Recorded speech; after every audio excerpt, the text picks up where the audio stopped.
Mysteries await just a page away.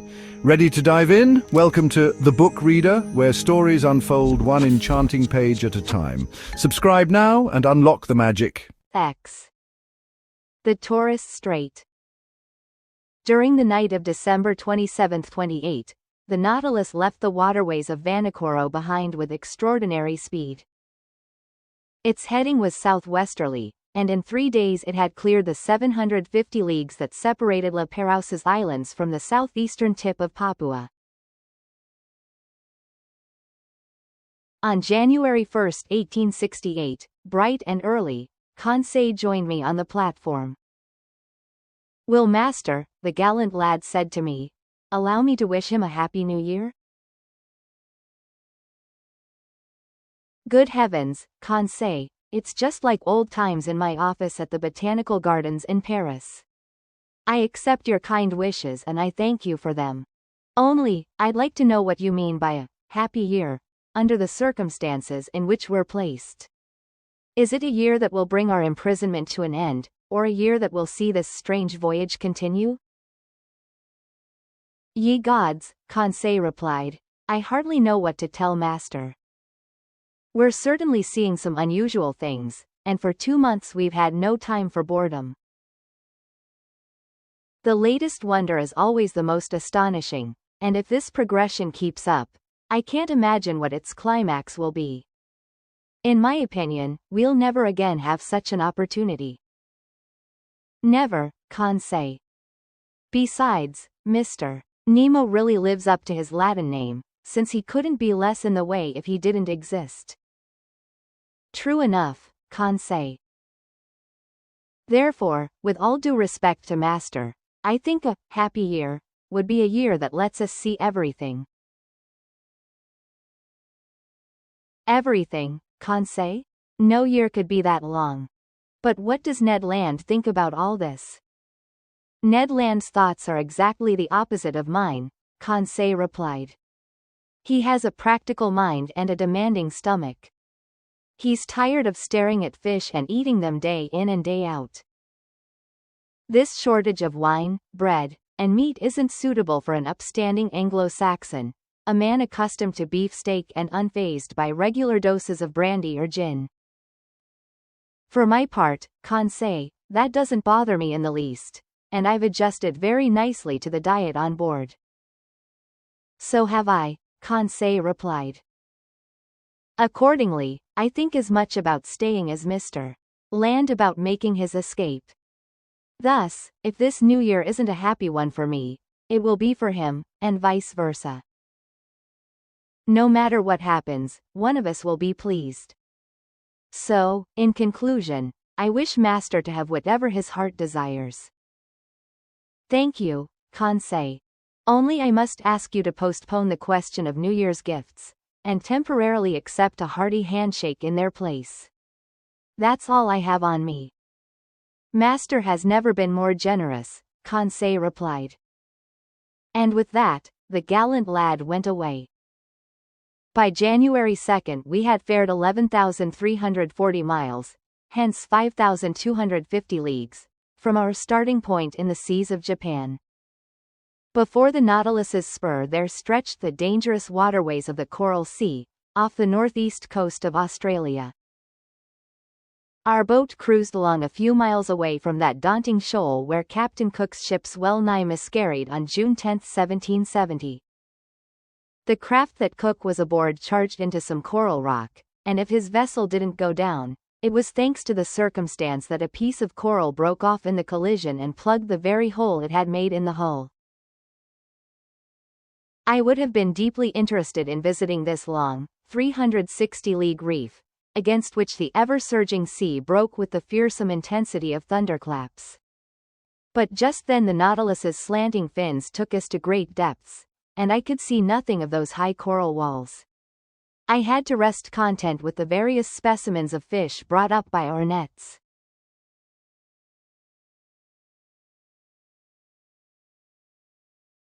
Among others I noted some long-finned albacore, a species in the genus Scomber, as big as tuna, bluish on the flanks, and streaked with crosswise stripes that disappear when the animal dies. These fish followed us in schools and supplied our table with very dainty flesh. We also caught a large number of yellow-green gilthead, half a decimeter long and tasting like dorado, plus some flying gurnards, authentic underwater swallows that, on dark nights, alternately streak air and water with their phosphorescent glimmers. Among mollusks and zoophytes, I found in our trawls meshes various species of alcyonarian coral, sea urchins, hammershells, spurred starshells, Wentzel trap snails, hornshells, glass snails. The local flora was represented by fine floating algae, sea tangle, and kelp from the genus Macrocystis, saturated with the mucilage their pores perspire, from which I selected a wonderful Nemostoma gallinaroidea, classifying it with the natural curiosities in the museum. On January 4, 2 days after crossing the Coral Sea, we raised the coast of Papua. On this occasion Captain Nemo told me that he intended to reach the Indian Ocean via the Torres Strait. This was the extent of his remarks. Ned saw with pleasure that this course would bring us, once again, closer to European seas. The Torres Strait is regarded as no less dangerous for its bristling reefs than for the savage inhabitants of its coasts. It separates Queensland from the huge island of Papua, also called New Guinea. Papua is 400 leagues long by 130 leagues wide, with a surface area of 40,000 geographic leagues. It's located between latitude 0 degrees 19 feet and 10 degrees 2, south, and between longitude 128 degrees 23, and 146 degrees 15. At noon, while the chief officer was taking the sun's altitude, I spotted the summits of the Arfak Mountains, rising in terraces and ending in sharp peaks. Discovered in 1511 by the Portuguese Francisco Serrano, these shores were successively visited by Don Jorge de Meneses in 1526, by Juan de Grijalva in 1527, by the Spanish general Alvaro de Saavedra in 1528, by Inigo Ortiz in 1545, by the Dutchman Schouten in 1616, by Nicholas Struik in 1753, by Tasman, Dampier, Fumel, Carteret, Edwards, Bougainville, Cook, McClure, and Thomas Forrest, by Rear Admiral d'Entrecasteaux in 1792, by Louis Isidore de Perry in 1823, and by Captain Dumont d'Urville in 1827. It's the heartland of the blacks who occupy all Malaysia, Mr. de Rienzi has said. And I hadn't the foggiest inkling that Sailor's luck was about to bring me face to face with these daunting Andaman aborigines. So the Nautilus hove before the entrance to the world's most dangerous strait, a passageway that even the boldest navigators hesitated to clear. The strait that Luis Vaz de Torres faced on returning from the South Seas in Melanesia, the strait in which sloops of war under Captain Dumont d'Urville ran aground in 1840 and nearly miscarried with all hands. And even the Nautilus, rising superior to every danger in the sea, was about to become intimate with its coral reefs. The Torres Strait is about 34 leagues wide, but it's obstructed by an incalculable number of islands, islets, breakers, and rocks that make it nearly impossible to navigate. Consequently, Captain Nemo took every desired precaution in crossing it. Floating flush with the water, the Nautilus moved ahead at a moderate pace. Like a cetacean's tail, its propeller churned the waves slowly. Taking advantage of this situation, my two companions and I found seats on the ever-deserted platform. In front of us stood the pilot house, and unless I'm extremely mistaken, Captain Nemo must have been inside, steering his Nautilus himself. Under my eyes I had the excellent charts of the Torres Strait that had been surveyed and drawn up by the hydrographic engineer Vincendon Dumoulin and Sublieutenant, now Admiral, Coupvent des Bois, who were part of Dumont d'Urville's general staff during his final voyage to circumnavigate the globe. These, along with the efforts of Captain King, are the best charts for entangling the snarl of this narrow passageway, and I consulted them with scrupulous care. Around the Nautilus the sea was boiling furiously. A stream of waves, bearing from southeast to northwest at a speed of 2.5 miles per hour, broke over heads of coral emerging here and there. "That's one rough sea," Ned Land told me. "Abominable indeed," I replied, "and hardly suitable for a craft like the Nautilus." "That damned captain," the Canadian went on, "must really be sure of his course, because if these clumps of coral so much as brush us, they'll rip our hull into 1,000 pieces." The situation was indeed dangerous, but as if by magic, the Nautilus seemed to glide right down the middle of these rampaging reefs.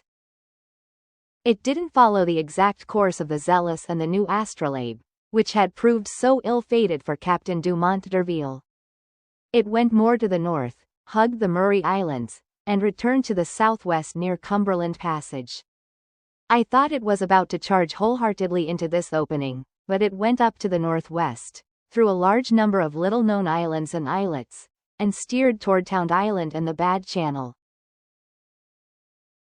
I was already wondering if Captain Nemo, rash to the point of sheer insanity, wanted his ship to tackle the Narrows where Dumont d'Urville's 2 sloops of war had gone aground, when he changed direction a second time and cut straight to the west, heading toward Gueboroa Island.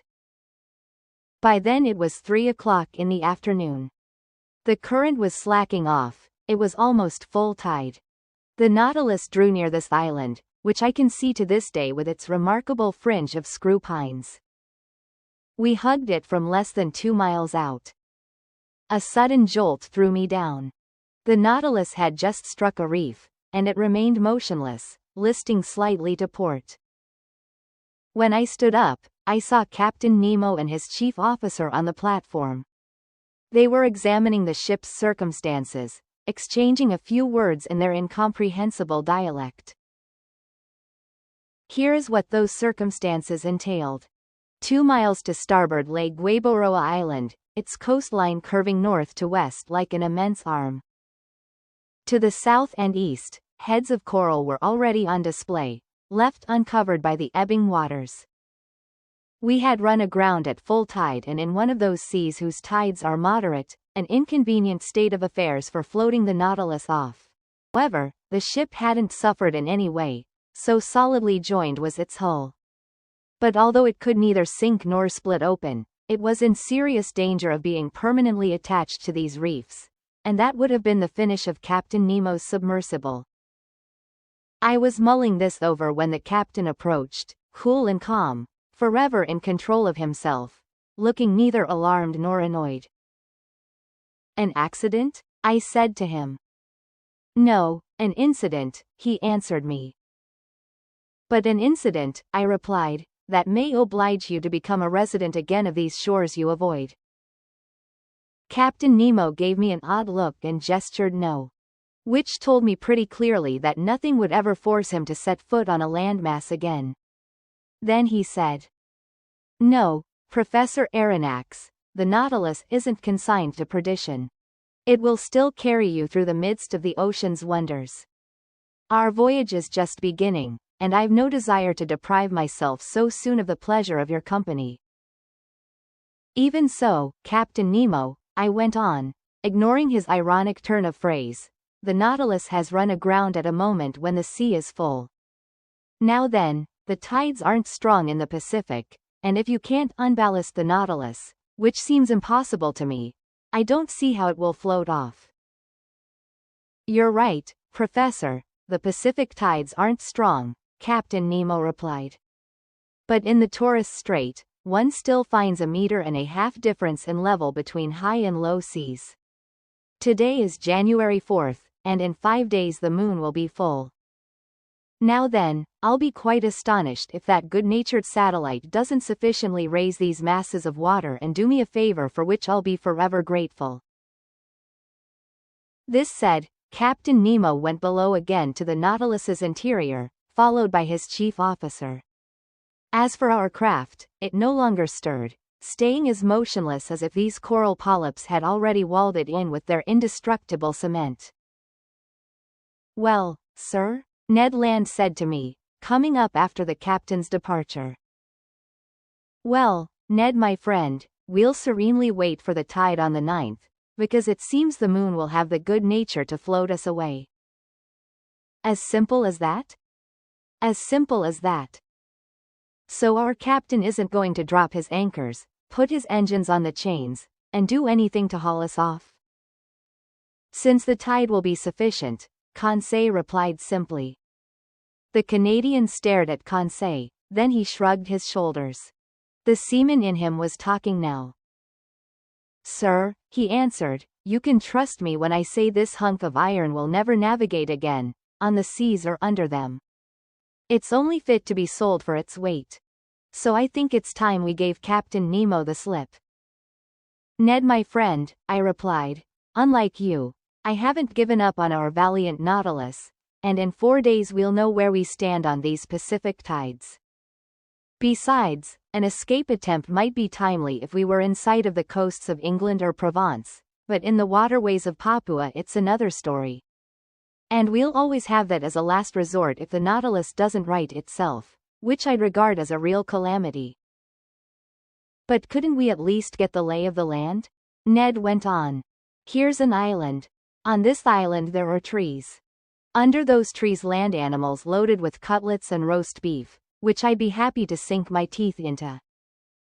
"In this instance our friend Ned is right," Conseil said, and I sighed with his views. Couldn't Master persuade his friend Captain Nemo to send the 3 of us ashore, if only so our feet don't lose the knack of treading on the solid parts of our planet? "I can ask him," I replied, "but he'll refuse." "Let Master take the risk," Conseil said, "and we'll know where we stand on the captain's affability." Much to my surprise, Captain Nemo gave me the permission I asked for, and he did so with grace and alacrity, not even exacting my promise to return on board. But fleeing across the New Guinea territories would be extremely dangerous, and I wouldn't have advised Ned Land to try it. Better to be prisoners aboard the Nautilus than to fall into the hands of Papuan natives. The skiff was put at our disposal for the next morning. I hardly needed to ask whether Captain Nemo would be coming along. I likewise assumed that no crewman would be assigned to us, that Ned Land would be in sole charge of piloting the longboat. Besides, the shore lay no more than 2 miles off, and it would be child's play for the Canadian to guide that nimble skiff through those rows of reefs so ill-fated for big ships. The next day, January 5th, after its deck paneling was opened, the skiff was wrenched from its socket and launched to sea from the top of the platform. 2 men were sufficient for this operation.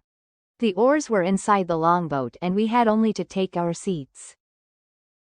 At 8 o'clock, armed with rifles and axes, we pulled clear of the Nautilus. The sea was fairly calm. A mild breeze blew from shore.